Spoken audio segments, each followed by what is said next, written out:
টাটকা খাবারের গাড়ি দিয়ে কিন্তু আজকের ব্লগটা শুরু করি। হ্যালো এভরিওয়ান, আমি পাপিয়া। কেমন আছো তোমরা সবাই? আশা করছি সবাই ভালো। এই কাকুটার খাবারের গাড়ির নাম হলো টাটকা খাবারের রেগুলার কিন্তু একটা টাইমে এই কাকু আমাদের বাড়ির সামনে আসে। গাড়ির ভেতরে কিন্তু নানান রকমের খাবার পাওয়া যায়, যেগুলো আমরা ছোটবেলা থেকে খেতাম। এসেছিলাম শুধু কমলা লেবু নিতে, এবার কাকু আমাদেরকে এটা দেখাচ্ছে ওটা দেখাচ্ছে। এত খাবার দেখলে মাথা কি আর ঠিক থাকে বলো? রেড কালারের যে প্যাকেটটা কাকু তুলেছে, এই প্যাকেটটার নাম হলো প্রাণ পটেটো বিস্কুট। কাকু কিন্তু বারবারই বলছিল এই বিস্কুটটা নেওয়ার জন্য। বিস্কুটটা খেতে নাকি অনেকটাই টেস্টি, তবে আমি কিন্তু এর আগে এই বিস্কুটটা খেয়ে আমার কাছে তো মোটামুটি এই বিস্কুটটা খেতে বেশ ভালোই লাগে। তবে মা যেহেতু এখনো অব্দি এই বিস্কুটটা খাইনি, তাই জন্য কিন্তু 2 প্যাকেট বিস্কুট নিয়ে নিয়েছি। বলো তো এই প্যাকেটগুলোর নাম কি? এই প্যাকেটটার নাম হলো ঝিনুক ভাজা। এটা কিন্তু ছোটবেলায় অনেক ঝিনুক ভাজা তো আর নিলাম না, নিলাম কমলা লেবু, কেক আর বিস্কুট। বড়দিন তো চলে গেল, এখন কেক রাখার কারণ কি? আসলে তোমরা তো দেখেছো বড়দিনের দিন কিন্তু আমরা বাড়িতে ছিলাম না, দিদি বাড়িতে গেছি। এবছর আর বড়দিনের দিন বাড়িতে কেক রেখে খাওয়া হয়, তবে দিদি বাড়িতে গিয়ে কিন্তু কেক খাওয়া হয়েছে। বাড়িতে যেহেতু কেক রেখে খাওয়া হয়নি, তাই মায়ের ইচ্ছা ছিল কিন্তু একটা কেক রেখে সবাই মিলে খাবো।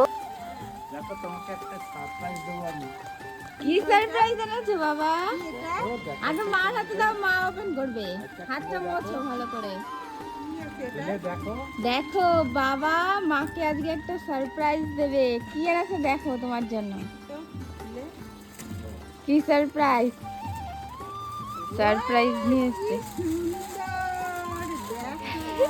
কি এনেছে দেখি?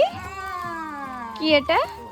এই দেখো, ও কি সুন্দর দেখি দেখো, এখানটা বলে ভালো করে দেখা যাচ্ছে না। ওয়াও, কি সুন্দর জিনিস নিয়ে এসেছে তোমার জন্য। দেখো সারপ্রাইজ, দেখেছো?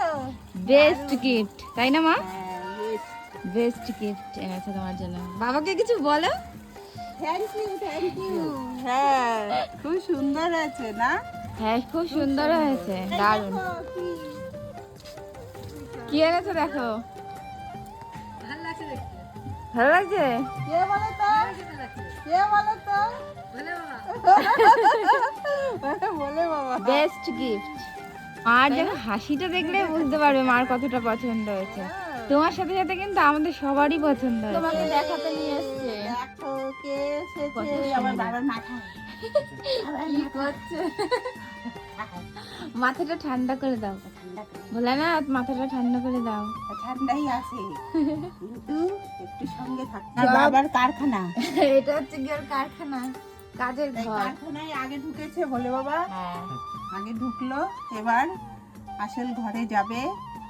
এখন সব কাজ করছে। এদিকে সব দেখো সব ছড়ানো ছিটানো। এখানে সবাই ঘুম থেকে উঠে নমস্কার করবে। এই যে উপরটাতে দিলেই ভালো লাগবে, তাই না বলো মা? হ্যাঁ, এখানটাই সব থেকে সুন্দর তো হবে। এখন পেখমকে নিয়ে যাচ্ছি কিন্তু ডাক্তারের কাছে, কারণ পেখম সোনার একটু ঠান্ডা লেগেছে, আর তার সাথে কিন্তু ওর গায়ে হালকা হালকা কেমন ছুরি টাইপ হয়েছে। তো সেটাই আজকে ডাক্তারকে দেখাবো। দেখো পেখম সোনার পাপার পিছনে একদম বসে রয়েছে, তাই না বাবা?